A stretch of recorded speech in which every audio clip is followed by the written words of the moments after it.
സംസ്ഥാനത്തെ പാചകവാതക പ്രതിസന്ധിയിൽ കേന്ദ്രമന്ത്രി ഹർദീപ് സിംഗ് പുരിക്ക് കത്തയച്ച് മന്ത്രി ജി.ആർ. അനിൽ അടിയന്തര ഇടപെടൽ നടത്തണമെന്ന് ആവശ്യപ്പെട്ടാണ് കത്ത്.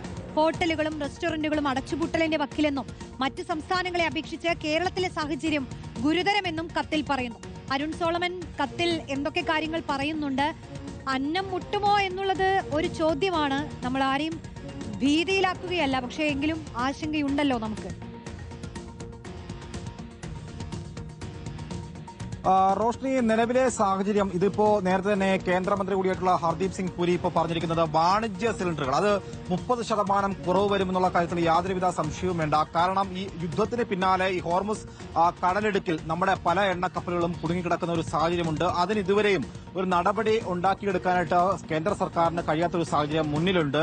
അതിന്റെ അടിസ്ഥാനത്തിൽ തന്നെ സംസ്ഥാന സർക്കാരും വലിയ ആശങ്കയിലാണ്. ഇങ്ങനെ ഒരു സാഹചര്യം പൊട്ടിപ്പുറപ്പെട്ടപ്പോൾ തന്നെ സംസ്ഥാന സർക്കാർ പ്രത്യേകിച്ചും ഭക്ഷ്യവകുപ്പ് മന്ത്രി ജി.ആർ. അനിൽ കഴിഞ്ഞ ദിവസം അടക്കം ഈ എണ്ണ കമ്പനികളുമായി ബന്ധപ്പെട്ട് യോഗങ്ങൾ ചേർന്ന് സംസാരിക്കുകയുണ്ടായി. അതിൽ ഏറെ പ്രധാനപ്പെട്ട ഒരു കാര്യം എന്താണെന്ന് വെച്ചാൽ കേന്ദ്ര സർക്കാർ കൊണ്ടുവന്ന ഈ ഒരു നീക്കം തന്നെയാണ്. അതിൽ നിയന്ത്രണങ്ങൾ വന്നപ്പോൾ തന്നെയാണ് എണ്ണ കമ്പനികൾക്ക് ഇപ്പോൾ വാണിജ്യ സിലിണ്ടറുകൾ ഹോട്ടലുകൾക്കടക്കം നൽകാൻ കഴിയാത്ത ഒരു സാഹചര്യം മുന്നിലുണ്ട്. അതിന്റെ അടിസ്ഥാനത്തിൽ ഇപ്പോൾ തലസ്ഥാനത്തടക്കം വരുന്ന ഒരാഴ്ച ഏറെ നിർണായകമാണ്. നിലവിൽ തന്നെ ഇന്നിപ്പോൾ തന്നെ പല ഹോട്ടലുകളും ഇപ്പോൾ വിറകടുപ്പുകളിലേക്ക് മാറാനായിട്ടുള്ള എല്ലാവിധ ഒരുക്കങ്ങളും നടത്തിക്കഴിഞ്ഞിരിക്കുകയാണ്. അതിന്റെ അടിസ്ഥാനത്തിൽ ഏത് നിമിഷവും ഒരു പാനിക് സിറ്റുവേഷൻ എന്നല്ല, അതിനപ്പുറം ഈ പാചകവാതകം കിട്ടാത്ത ഒരു സാഹചര്യത്തിലേക്ക് കാര്യങ്ങൾ കടന്നു പോകുമെന്നുള്ള ആശങ്ക ഹോട്ടൽ ഉടമകൾക്കുണ്ട്. അതിന്റെ അടിസ്ഥാനത്തിലാണ് ഭക്ഷ്യവകുപ്പ് മന്ത്രി ജി.ആർ. അനിൽ എത്രയും വേഗം തന്നെ ഇപ്പോൾ ഈ കത്ത് അയച്ചിരിക്കുകയാണ് ഹർദീപ് സിംഗ് പുരിക്ക്. വളരെ നിർണായകമായിട്ടുള്ള ഇടപെടൽ എത്രയും വേഗം ഇടപെട്ടേ മതിയാകുള്ളൂ. അതിൽ ഏറെ പ്രധാനപ്പെട്ട ഒരു കാര്യം ഹോട്ടൽ ഉടമകൾക്ക് അപ്പുറം മറ്റ് സംസ്ഥാനങ്ങളെ അപേക്ഷിച്ച് കേരളത്തിൽ